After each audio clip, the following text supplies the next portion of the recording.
A special shout out to our sponsors, Ocean Stone Architectural Lighting, a fully customizable track lighting system for your home, controlled by an app on your phone.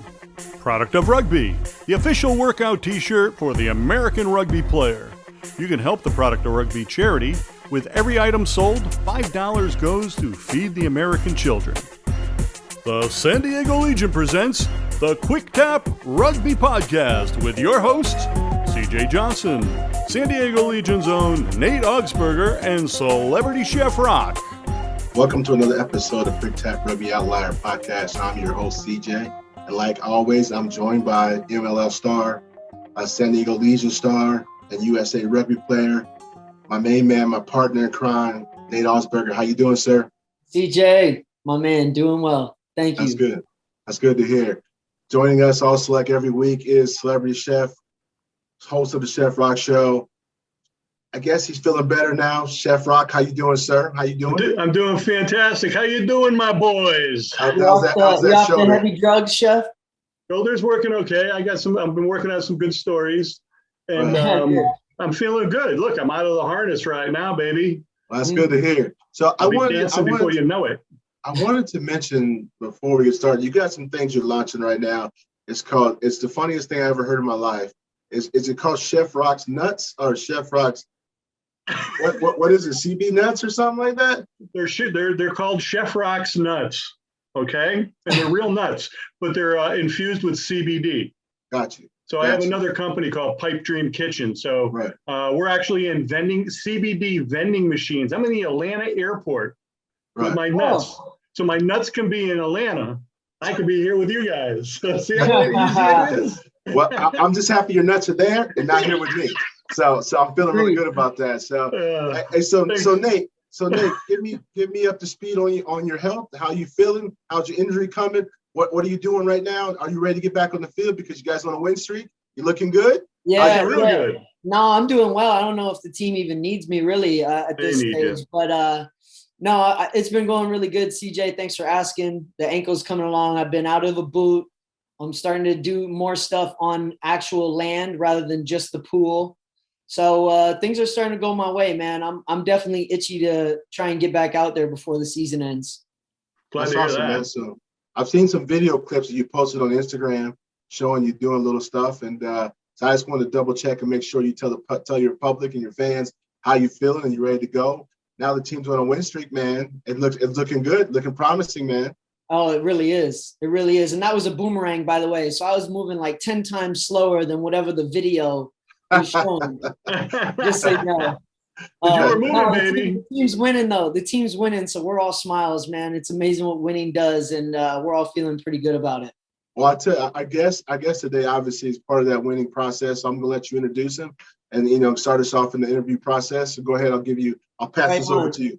Right on. Thank you. So the guest today is a very special individual. He's actually, fun fact, born in New Zealand, but he's Australian. And we have Cam Clark, who's been our most recent captain for several games in a row. He's been an absolute stud. He's an Australian Sevens Olympian, and he played for the Waratahs in Super Rugby. I think he's got 38 caps for that team. So he's a pretty special individual, and he's been a great teammate for us and a great leader for us. So Cam, welcome to the show, man. Thanks for coming on the podcast. Welcome. Hey, thanks for having me. Excited to Cam. be here. Cam, I'm on the right track here. Wikipedia didn't send me for a loop. Your mom is from New Zealand or is a Kiwi, and your dad's Australian. Yep, that's it. So mum's a Kiwi, dad's an Aussie, and he was working over there at the time. So moved over to Sydney when I was 4. All right.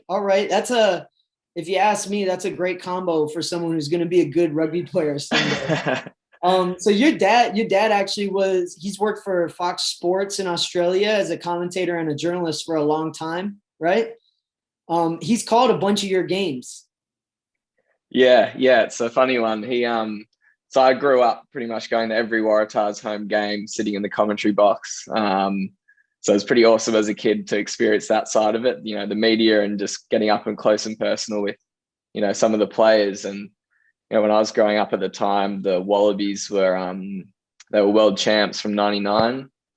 And and there's a stack of them in that Waratahs side. So it was cool to be around that, and sort of that's where my, I guess, love for the game grew. But yeah, as far as him calling some of my games, you know, he's sort of the ultimate pro, just sort of plays it off like I'm just any other player. You know, calls me Clark and not my first name. But I know when I scored my first try in Super Rugby, he was you could tell he was very excited, listed off all the stats and whatever. So that was one sort of moment he got a bit carried away with it.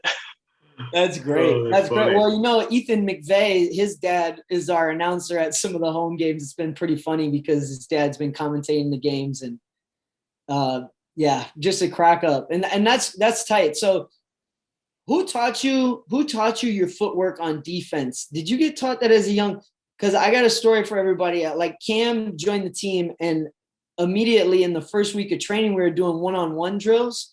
And I'm a code head. There's just certain things I like look at. I picked up that Cam's just got great footwork on defense for tackling. And I just wonder, like, how many of those guys that you came across, or is there anyone in particular that influenced you to, you know, that skill in particular, but also just to be where you're at right now? I guess growing up, I was always like, I loved defense. So I sort of took pride in my tackling, and, you know, I wasn't afraid to stick my head in dark places, sort of thing. So I always loved my defense. And I think I'd say just playing sevens was massive for me in terms of footwork. Playing center, so you're in the middle of the park, a lot of space either side of you. So I think just playing the game of sevens in terms of footwork and tracking, just getting yourself in the right position. And I guess you're testing yourself against some pretty fast feet, sort of steppy guys on the seven circuit. So I'd say that's probably the biggest area of growth, or what I found it was the biggest area of growth playing sevens, was just that ability to track and sort of make good chop tackles, for sure. And Cam's been obviously a great defender for us. I'm glad to see you back out on the wing, Cam, making some big shots. The guy's an animal. Yeah, I was in the middle there for a while. So I was making a lot of tackles each game. So now you're sort of in the single figures. You got to make them count a bit more. Yeah.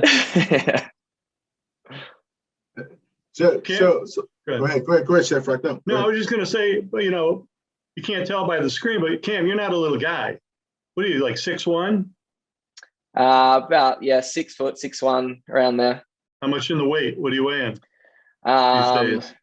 I'm about 87 kilos, whatever that is in pounds. Kilos? Kilos? I don't know. Kilograms. I work in kilograms. I'm not sure. I know a kilo is 2.2 pounds.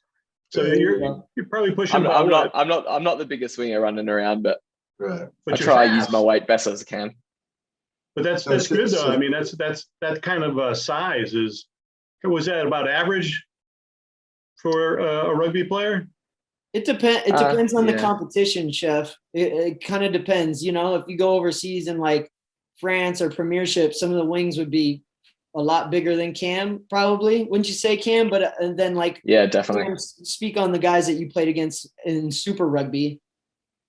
You know? Yeah, it sort of varies. You know, you got these freak athletes, some big, like some of the Fijian guys you come across, they're just massive and fast. Like or some sort of smaller, like Save. Or there's some smaller, sort of steppier guys. So it sort of varies between the teams and what they sort of want out of their wingers, whether they want a big ball carrier or someone, you know, quicker and to finish. But yeah, I mean, I sort of sit in between both of them, I'd say. Yeah. That's good.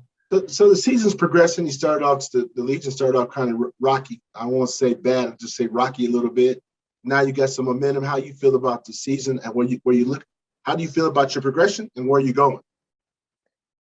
Yeah, I mean, we're on this sort of winning streak now, and you know, the guys are feeling good. We had a long travel day yesterday back from Atlanta, but you know, the guys showed up to training today with smiles on, and you know, it's crazy what winning can do for the team, and just the way people, the way guys show up and, you know, get keen for the next week. But yeah, a couple of big challenges coming up in the next couple of weeks, especially with this Utah and their conference game. So they're sort of must wins for us this late in the season. So hopefully, you know, things keep going the way they're going and we can sort of be there at the end of the season.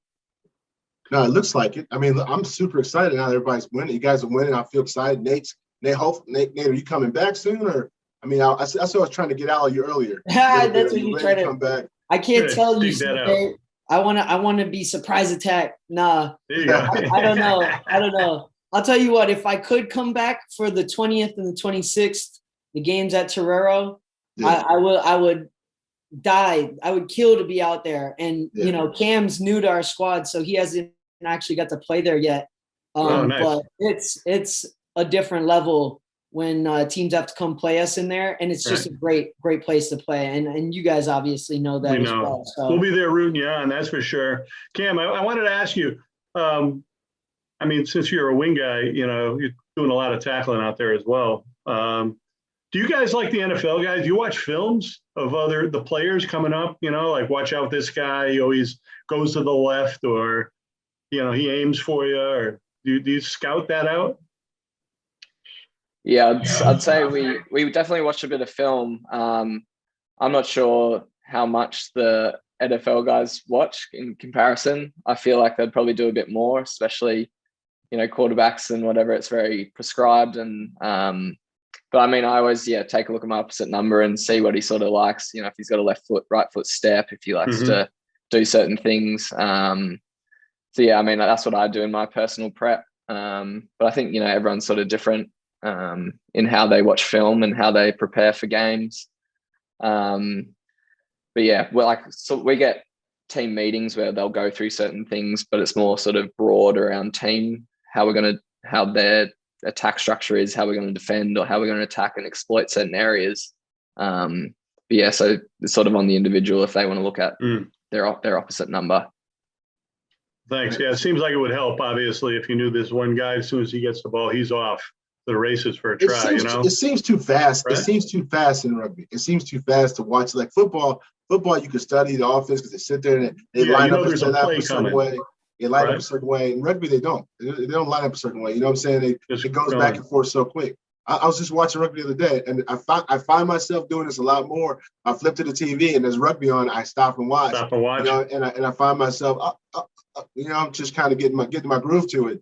So I'm still learning. Just so you know, Cam, I'm not a big rugby, you know, connoisseur, but I'm absorbing as much rugby as I can. So when I have conversations with Nate, we can talk a little bit about rugby. And I'll know what he's talking about.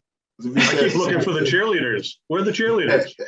We've come a long way. We've come a long way from the you know, what's a knock on to, you know, we've really made some progress. Yeah, I didn't know what a try was. A try. What are you trying? What are you trying for? You got to put the ball down when you try. So I'm learning a great deal. CJ, remember the first time we went? We were up in that little press booth, just us. Yeah. And we're looking at it. We're watching the game. And we're going, I have no idea why that guy just kicked the ball. Why did he kick it? They're running for a touchdown, you know, and the guy kicks it. But the other team, why? You know, it's definitely, I've learned a lot since then, so I'm better now at that. So Cam, I'm not that much of a novice any longer. But right. So what do you like playing in the MLR? I mean, it's versus playing overseas. Just kind of get your perspective on that, you know.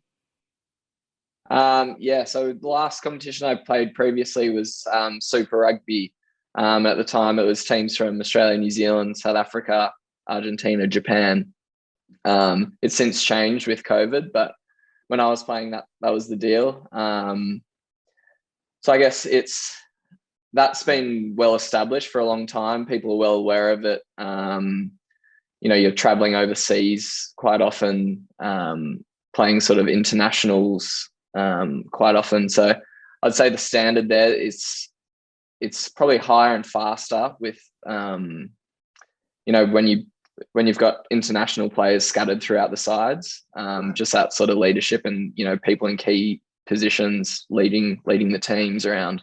But I've been very surprised at how good the standard is over here as well. I mean, I've sort of seen glimpses of it in previous years. And I think definitely from year one, the bits I saw till now, it's just improved so much. And you know, the American players here who've been playing in America their whole career, you know, I think their skill levels are great. And, you know, I can just see this competition really getting better and better as the years go on. So I'm really enjoying it. I'm loving being here in San Diego. It's a beautiful city. Great weather. Yeah, that's it. And a great group of guys. And, nice.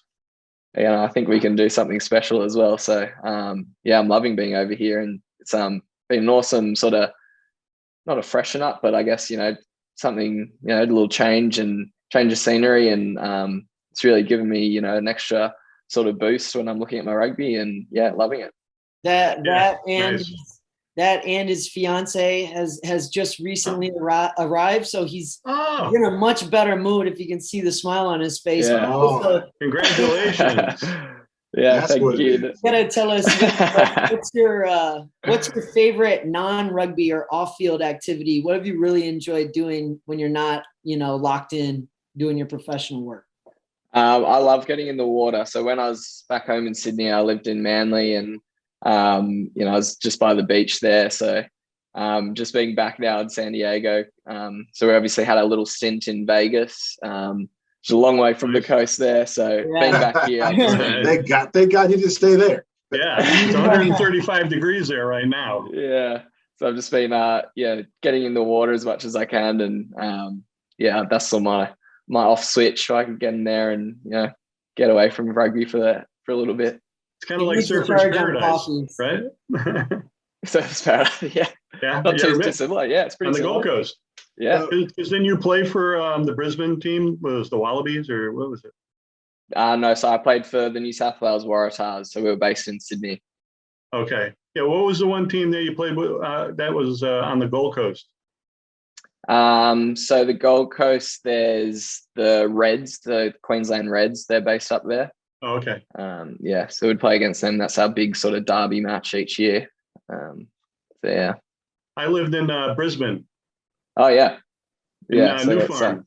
So Cam, this is a part of the podcast where Chef Rock starts talking mostly about himself. So we're just going to let him run. So you can ask him some questions. So he can interview him. Whatever you want to know. He becomes a star around the 16, 17 minute of the podcast. We let him be the star. So is it time for my Australian story? There it is, buddy. There it is. So listen. So I was a chef on a yacht in Monte Carlo for a couple of years. Great job. Traveled all through the Med, cooked for all kinds of people. Met some people when I went back to school in the off season in Paris. He was from Australia, Brisbane. We became good friends over there. And I said, hey, you know what? When I get off the yacht, maybe I'll come to Australia. We'll open up a restaurant. Sure. So I do.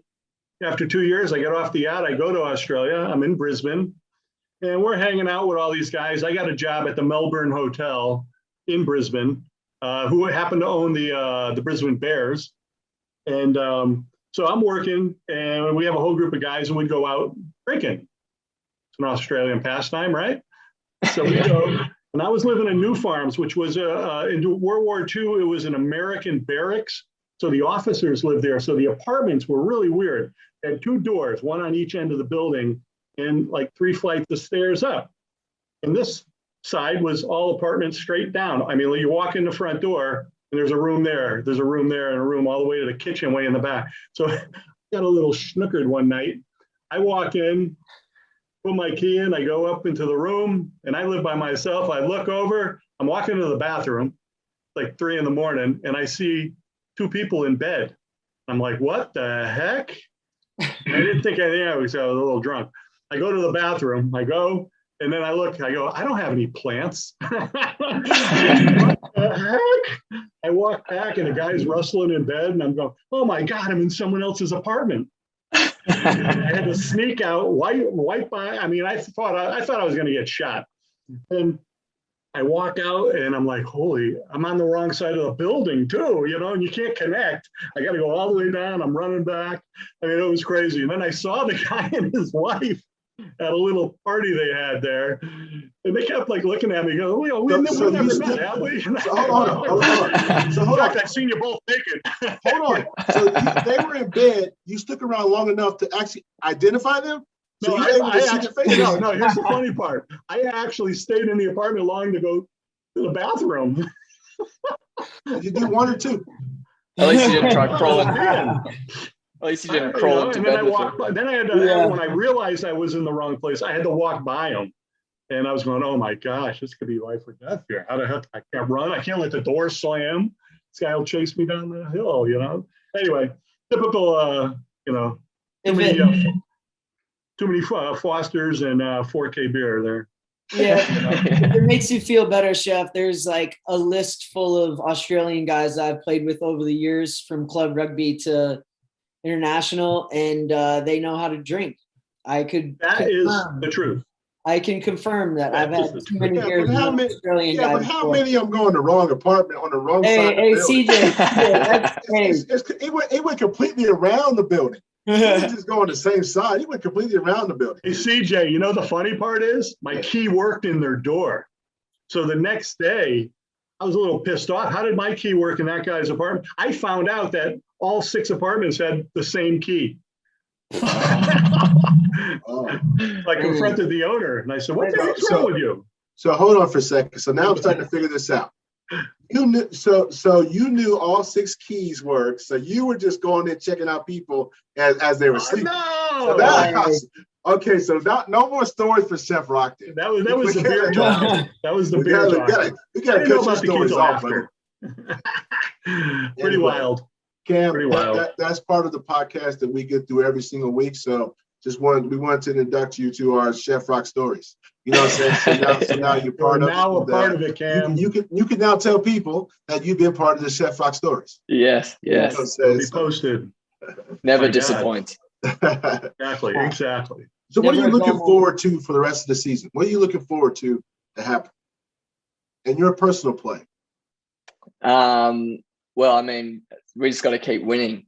That's the important thing for us now, on a little hot streak. So if we can keep that going, I mean, we'll fly into finals. So, but it's, it sounds very cliche, but it's just one game at a time for now, because these big conference games coming up are just so important. So Utah this week away will be a big challenge. So we just got to keep humming, foot on the accelerator, and go up there and hopefully do a job. But it's been really enjoyable these last few games. So if we can keep that going, smiles on faces, and people just enjoying coming to work every day and training, working hard. So the guys are in there early this morning in the gym, just smashing it out, and everyone's just keen to keep going. So I can't wait.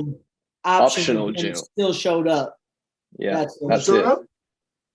Everyone. Hey Cam, I got a question for you. Something I saw. I didn't see the video because it got pulled down. I don't know what year it was, but it was something about a guy giving you a kung fu kick. Yeah. Davida. I wanted to see the video. Boy, how did the heck that happen? Did he do it on purpose? So it was our halfback put up a box kick. So just from the base of the ruck, put up a high kick. Right. And I was chasing to go contest it. And I wasn't going to get there in time to catch it on the full.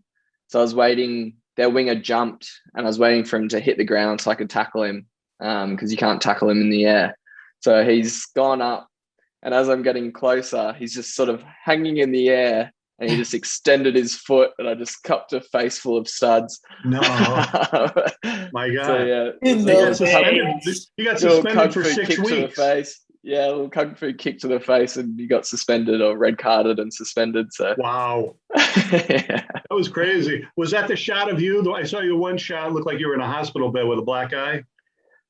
Was that another occasion? No, that was friendly fire. That was I was actually catching the ball that time, and I smacked the back of one of my own teammates' head, and fractured my cheekbone and whatever. So yeah. Well, rugby is a rough sport. Yeah, I think everyone's sort of got a few scars from playing the game, but Cam's an animal. We keep coming back. Yeah, he's one of the only backs that has proper cauliflower ear. Nice. Oh, really? That guy's a monster. That's interesting. He puts his head in the dark places. I was just gonna say. Yeah. Wow. That's the part of rugby. That's the part of rugby that scares me, is I see people put their head in there, and I see some crazy shots sometimes. I know. These guys are just running full on, and the dude just sticks them. And I'm like, he had no helmet, no pads, or nothing. I'm used to seeing, and the guy just falls back, and they get up and start running. I'm like, dude, what the hell, bro? You should at least be unconscious for a few minutes or lay there for a few minutes or something. Then he gets up and he starts running, then he goes after someone else. I'm like, man, those guys got to be on something. So That's my hats off to you guys, man. Especially Nate. Nate's a smaller, stocky guy, and I've seen him get in there and hit big dudes. I'm like, dude, bro, don't you want to save your face? You know what I'm saying? You only got one. You know what I'm saying? You can't. Unless you want to have plastic surgery later, but. Yeah, no, it's definitely a sport that. You're pretty like me. Not come on now. You know what I'm saying? You had your stories, the story time, brother. Cut that out. But yeah, no, that's the only thing about rugby that kind of worries me. And I know personally that I can't play because I'm a scaredy cat. You know what I'm saying? I had a helmet on, I could put my head in anywhere. Even now, I don't play around with people with my face. You know, this is it, homie. This is your money maker. This is my money maker, dude. Even though I ain't made no money with it yet. So you know what?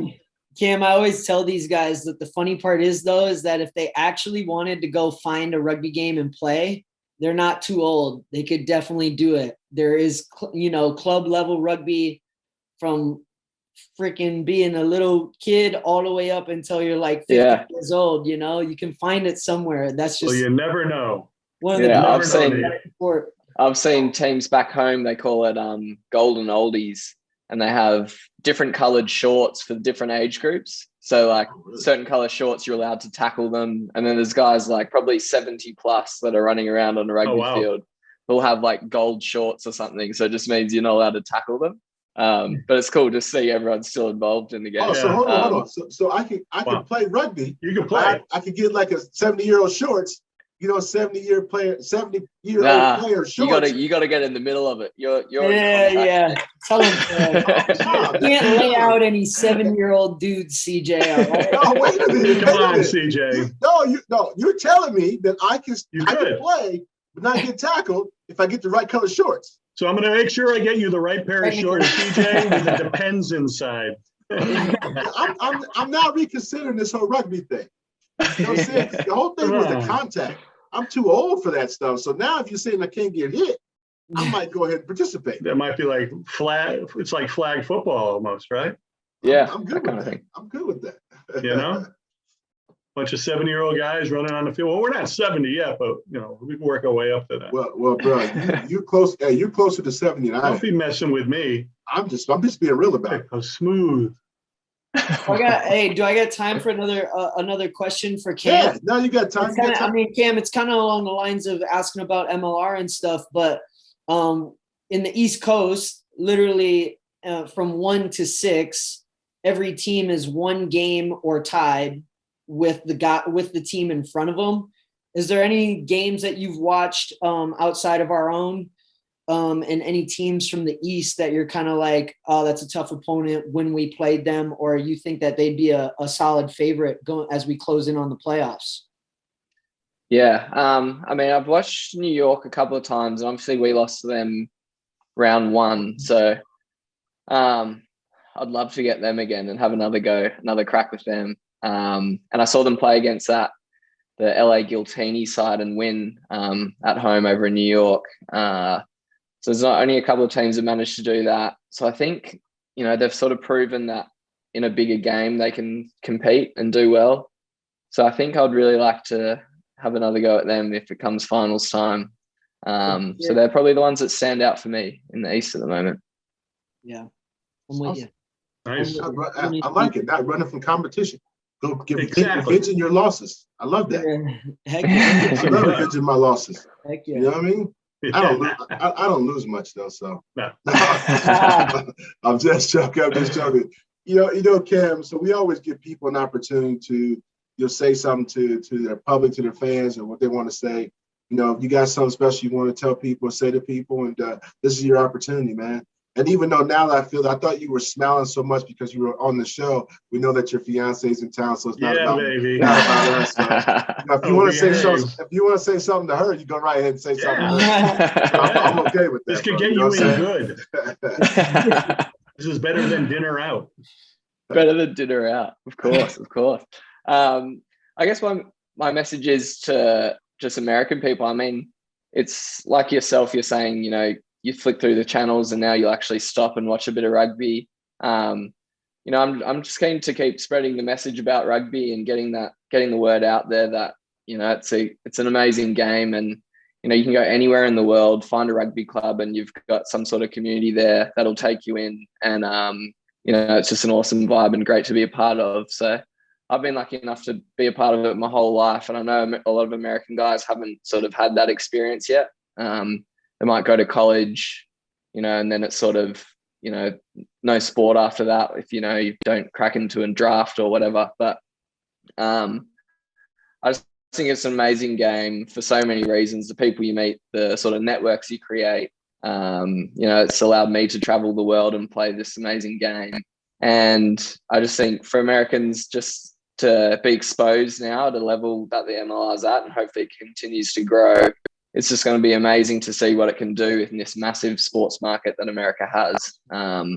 So, I mean, if guys can, you know, turn on and just have some sort of interest in the game like you now, you know, you're sort of slowly picking it up and getting involved and, you know, want to sit down and watch a game. I think it's going to go so far, and, you know, Americans can definitely turn into a powerhouse of the game. And, you know, hopefully you can see World Cups being hosted here down the track, and the US really pushing for those, you know, top seeds going into it. So, I mean, I'm excited to be here and be sort of part of the early part of American rugby, or the MLR anyway.